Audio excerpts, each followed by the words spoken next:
नयाँ भनेको राम्रो कुरा खोजेका थिए र तपाईलाई भोट हालेका छन्। यसले गर्दाखेरि तपाईँ जति शक्तिशाली हुनुहुन्छ, यदि गल्ती गर्नुभयो भने धेरै धेरै चाँडो तपाईमाथि सङ्कटहरू आइपर्नेछ। त्यो डर हामी सबै नागरिकलाई छ।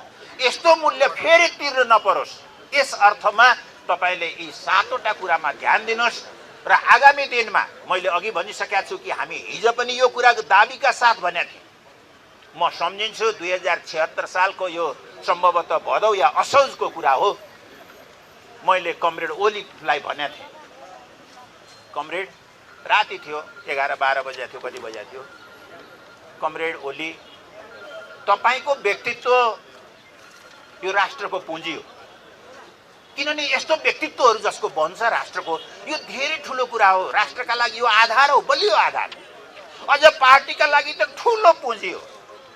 तर कमरेड, ख्याल गर्नुहोस्, ख्याल गर्नुहोस्, तपाईको व्यक्तित्व ओह्रालो लाग्दैछ है, ख्याल गर्नुहोस्।